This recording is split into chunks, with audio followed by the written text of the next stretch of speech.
Hey guys, it's Heather here with Everyday Canine. I'm out here with Miss Duchess and we're working for her breakfast. So you've seen us use meals to shape behaviors.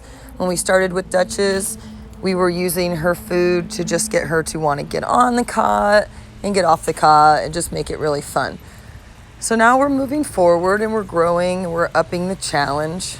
So now what we're going to do is start paying only for when we call her to come to us on the other cot.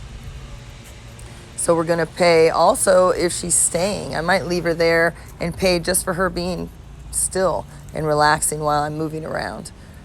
And that's going to get her used to, like, just because I leave doesn't mean every time she's going to call me. Sometimes I might just have to wait here. So we're just going to build and keep her guessing and keep her just trying to follow what I'm showing her and what I'm guiding her with. So it's not a correction.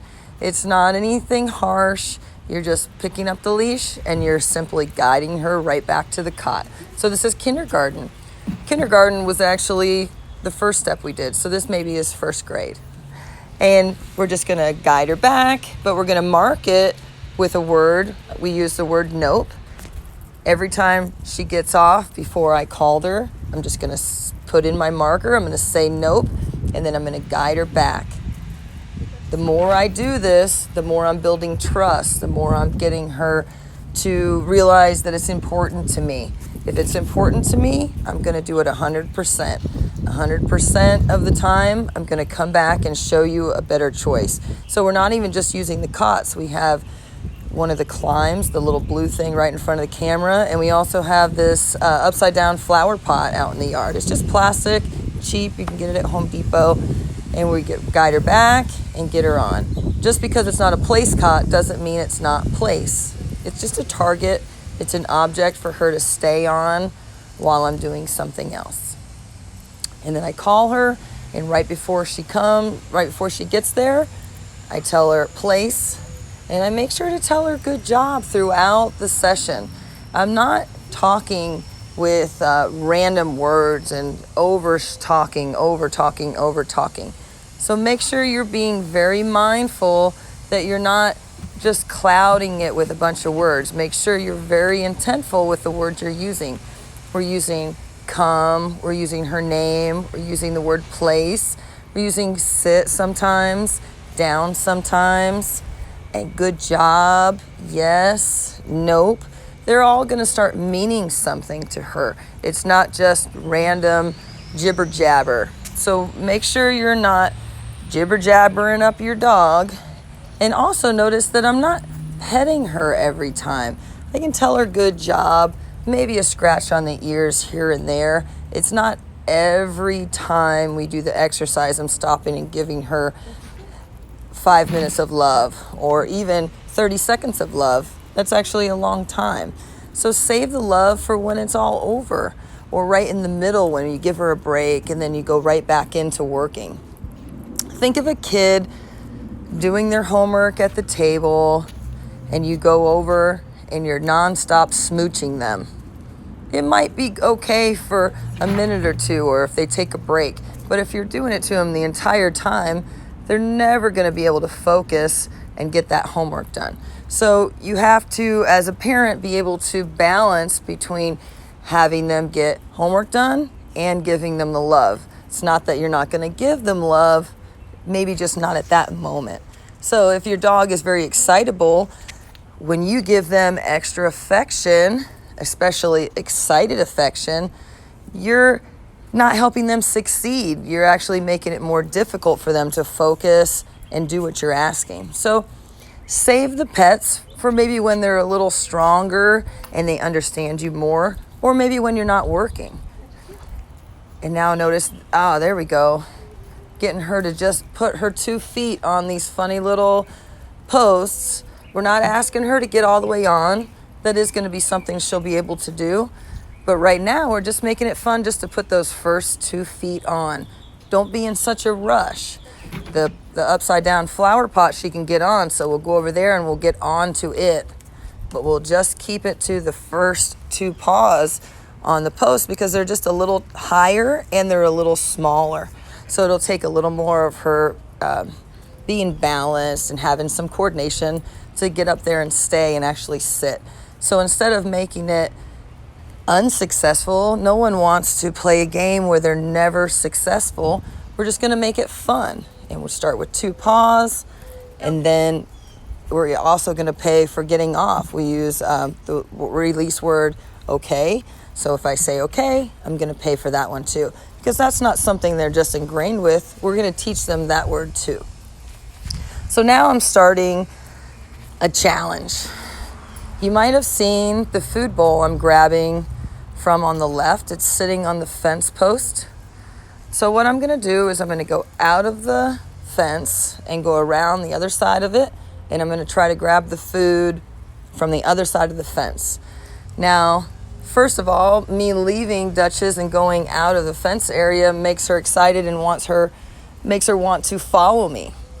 So that alone is something that we're going to work on. But the second I touch that food and she hears the jingle jangle of the kibble in the food, that raises her excitement level so much that she gets off. So, no big deal. I'm going to pop in my marker. I'm going to say nope. Then I'm just going to grab the leash and I'm going to calmly guide her back and guide her into a down if she doesn't do it automatically. Now, this is a big goal, but because I set a big goal, I'm going to knock out a lot of my repetitions with this one exercise, because I'm willing to stick it out, put the 15 minutes in. That's how long this video is. And so that's not even how long it took me to get through being able to go on the other side of the fence, touching food to get her to stay. She might have 8 or 10 times that she gets up. But then after that, she stays. Now you have to watch as she gets to through those 8 or 10 reps. But no big deal. I just guide her back and I keep going back. And guide her back and keep going back. Now, if I get through, say, 6 of my trips over here, and I say, oh, she's never going to get it. I'm just going to quit now. She's not ready. I just gave in, and she not only won that she doesn't have to do all these things, but that she just doesn't understand what I want. But if I stick it out, and if I say, I have these 10 reps, I have these 87 reps, we're going to stick it out until we get it, she's going to understand that it's important to me and start noticing my behavior, right? There she's up. She heard me touch that food bowl, and now she's up. So no big deal. I guide her back. So just picture that this is your living room. You're watching a movie, and you try to do this. You put your dog on place. They get up. You say nope. You get off the couch. Put them back. Go sit down. Continue watching your movie. Dog gets up. You say nope. You put the dog back. Go sit down. Continue watching your movie. Repeat, repeat, repeat. There's no magic trick. This is simply, are you patient enough to put them back 437 times, if that's what it takes, for them to say, oh, you want me to stay on this thing? I get it. Some dogs, it's going to be 4 times. Some dogs, it's going to be 82 times. Some dogs, it's going to be 3,722 times. You never know. Just like kids, just like adults, everyone learns in different times, different manners, and different speeds. So, take your time, guide her back. Spoiler alert, she does end up staying. And what she ends up getting paid for is not coming, but staying. And I end up paying her more because I want that stay command. Even though I'm not saying the word stay, I want that muscle memory of staying to be so valuable that she's willing to stay forever. You know, not forever. But you get the point. If you stick it out, you're going to show your dog that this is important to you. That is the magic trick. That is the secret. So right here, let's see, is this the one? I got the food and she didn't get up. So now I'm going to go in and I'm going to pay. Because I stuck it out, and I don't know how many reps that was, through the 10 trips around, and I didn't pay her until she stayed. I sunk it in, so I'm even getting her more, and I'm going to pay her more because that was such a good stay. For a 4-month-old puppy, that's big stuff. So then we're going to go right back into calling her to come in sits and downs. So as I'm walking away, those first few steps are very important. You can see my shoulders are back. I'm walking confident. I'm not turning around, checking to see if she's come with me. Well, it doesn't look like I am, but I actually am. I'm using that peripheral vision. I'm using that mom vision to where I have my head looking forward. My shoulders are looking forward. I look confident. I look confident in my dog, but my eyes are looking down to see if the dog's still on the cot as I walk away. Then maybe a few steps in, I might check again.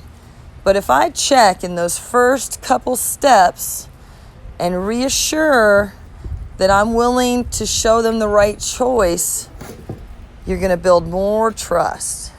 If you don't check until you're halfway and the dog's already up, it's just going to take you longer. But if you're very careful in those first 2 steps and you check, watch with your little side eye, and you can catch them right when they're getting off, that timing is big key for this to work. So it'll still work the other way. It'll just take you longer. So we'll go back. Sometimes I'll go to a cot and then not call her. So I'm going to keep her guessing. She's going to get used to me going to the cot, turning around, and think it's time for me to come. Just like that's why she's sitting up. She's ready. She's anticipating what I'm going to do. So there, I went to the cot like I was going to call her, and then I didn't call her. And then I moved to the next one, just to keep her guessing, just to keep it fresh. Keep it to where she never knows what I'm doing. I better watch. It pays for me to watch. So just for getting off there was paying, and now some fun time getting on the posts. It's all confidence building. Things that they thought they couldn't do at one time, now they're being able to do. And she loves this game. So if we work her mind, that's what this is doing. She's having to work and think. Then she's going to relax more later because she had a job. She wasn't a couch potato. Dogs should be out hunting their meals, finding a den. They should be doing things. Our dogs in our society are couch potatoes. So if we're not filling in the blanks with some stuff for them to think about, you're leaving a whole lot of gaps. So physical exercise is not the only thing you need to work on. Mental is very important. So she got up, I just guide her back and start again. And remember, it's Dutch's he come, or for Dutch's, it's Dutch's here. And then as soon as she gets off, I'm going to tell her what a good job she's doing. I'm going to reward that. I'm not going to wait till she's already where I'm at. I'm going to reward the second she decides to come to me. Once in a while, in the beginning, they might come to you before you call them. Pick and choose. Sometimes I just have to say, cheater, and move on. But as they get better, then you might be more of a stickler. So we're getting to the end of her meal.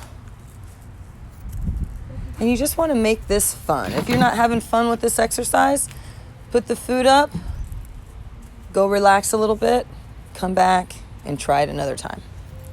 Always make this a great, fun, positive experience. Well, just working out with Duchess. Thanks for watching.